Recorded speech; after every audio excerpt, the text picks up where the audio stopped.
Hey everyone and welcome back to the channel. Today, I want to chat about a book that completely flipped my perspective on one of the most common yet misunderstood human emotions, regret. You know the phrase, no regrets? It's emblazoned on tattoos, sung in anthems, and championed by celebrities like Angelina Jolie and Bob Dylan. We've all heard it, right? This idea that we should just push past any unpleasant feelings from the past, focus on the positive, and always look forward. Well, why have I told you that entire philosophy is? To quote the author Daniel H. Pink, "They're wrong and even bullshit." Pink's book, The Power of Regret, argues that far from being a negative emotion to be avoided, regret is actually a healthy, universal, and incredibly valuable part of being human that can clarify, instruct, and ultimately lift us up. In fact, not being able to feel regret, that can actually be a sign of brain damage or developmental immaturity. Pretty wild, right? So why does regret matter so much, and how does it make us us? Think of it this way: regret is born from two uniquely human superpowers. First, our ability to time travel mentally, visiting the past and future in our heads. And second, what Pink calls fabulums, our skill at telling stories about things that never actually happened, what academics call counterfactual thinking. When we regret something, we're basically replaying a past choice, imagining a different outcome, and then seeing how that if-only scenario would have changed our present. It's this complex mental dance, comparing what is with what could have been, that defines regret and makes it different from just sadness or disappointment. Children, for instance, typically don't even begin to grasp regret until around age 6, and it fully emerges by adolescence, marking it as a sign of a maturing mind. Now, you might be thinking, but wait, isn't regret just a painful emotion? Doesn't it make us feel bad? And yes, it does. Pink highlights the difference between at least and if onlys. At least are those comforting thoughts where we imagine how things could have been worse. At least I got a medal, even if it wasn't gold. But if onlys are far more common. These are the upward counterfactuals. Imagining how things could have gone better if only I'd lengthened my stride, I would have won gold. They cause distress, but that's precisely their purpose, to make us feel worse today so we can do better tomorrow. So when we handle regret correctly, why are these amazing benefits it offers? Hank lays out three main ones. First, regret actually improves our decision-making. It slows us down, forcing us to gather more information, consider a wider range of options, and take more time before reaching a conclusion. Studies even show that negotiators who reflected on past regrets, like not making a strong first offer, performed better in future negotiations. It's like a built-in decision hygiene system. Second, regret can boost our performance. It deepens persistence and helps us learn from setbacks. Researchers found that people prompted to think about their if-onlys solved more puzzles and stuck with tasks longer. Think of those junior scientists who narrowly missed grants. The regret spurred by that near miss led to increased effort and ultimately better long-term career performance. And third, regret deepens our sense of meaning. By mentally time traveling and imagining different life paths or relationships, our current choices and connections feel more significant. For example, Abby Henderson regretted not spending more time with her grandparents.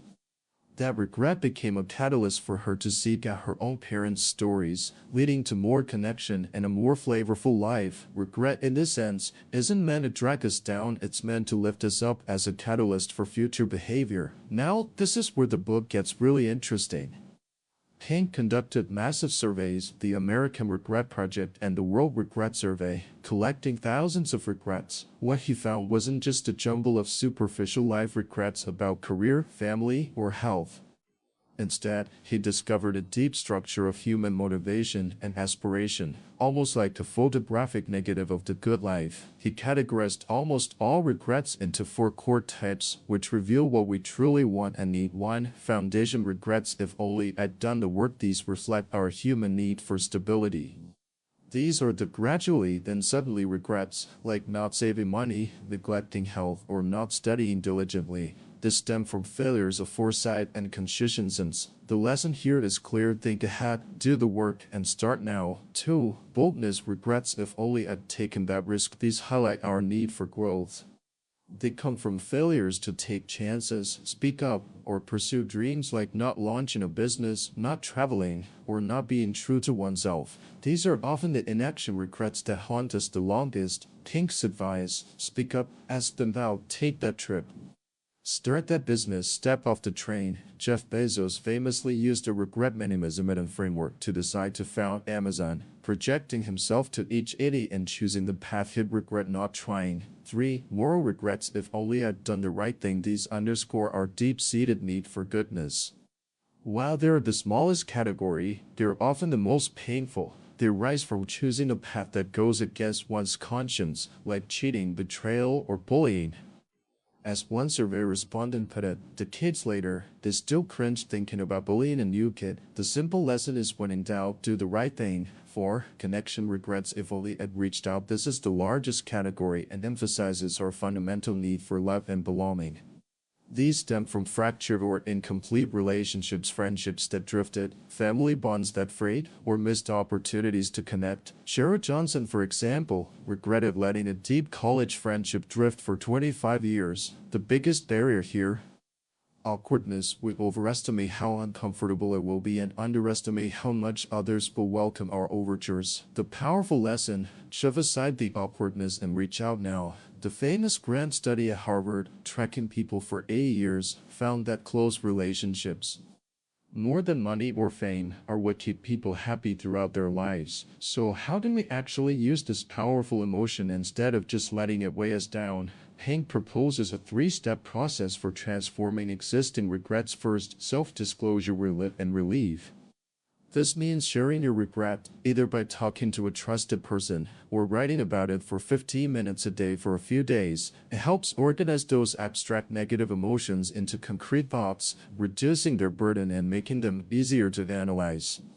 It's intrinsically rewarding, and research shows it can even improve your physical and mental well-being.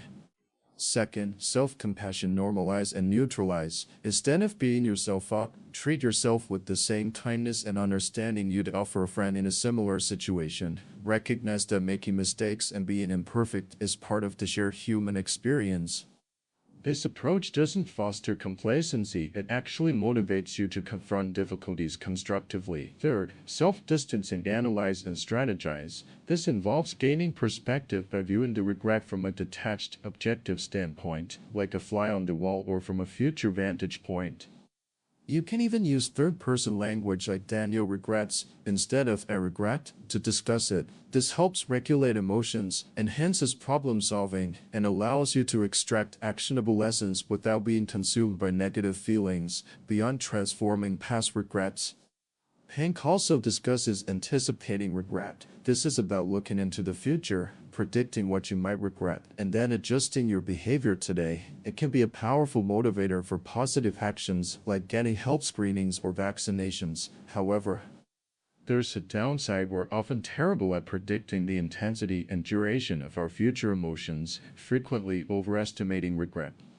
This can lead to decision paralysis, risk aversion, like being unwilling to swap a Powerball ticket even if it's a good deal, just in case your original one wins, or the first instinct fallacy on tests, where people regret changing an answer more than sticking with the wrong one, even if changing often leads to better results. To balance this, Pink introduces the regret optimization framework. For everyday low-stakes decisions like buying lawn furniture, it's best to just make a good enough choice and move on. But for crucial decisions that touch upon the 4 core regrets, building your foundation, taking a sensible risk, doing the right thing, or maintaining meaningful connections, you should maximize deliberate more project into the future and choose the option that most reduces these core regrets. This discerning approach allows you to harness regret's power without being overwhelmed. Ultimately, this book completely reshapes how we view regret. It tells us that regret isn't a flaw in our design, it's a crucial mechanism for self-correction and growth. By exploring what we regret, we learn what we truly value: stability, growth, goodness, and love. It encourages us to embrace our humanity, to confront our cracks, because as Leonard Cohen once said, that's how the light gets in. So my advice to you: don't dodge your emotions and don't wallow in them either. Confront your regrets, use them as a catalyst Talk about them, be kind to yourself about them, and then learn from them. Identify your core regrets. Are they about your foundation, a missed boldness, a moral lapse, or a broken connection? This book provides a powerful toolkit for honing our decisions, boosting our performance, and cultivating a deeper sense of meaning and connection in our lives. It's about crafting your own redemption narrative, transforming past events from bad to good and leading to greater satisfaction. Because in the end, regret doesn't just make us human, regret makes us better. And regret gives us hope. I highly recommend picking up The Power of Regret if you're ready to transform how you think about your past and reshape your future. It's truly a game changer. Let me know in the comments if you've read it or if you have any thoughts on the no regrets philosophy. Thanks for watching.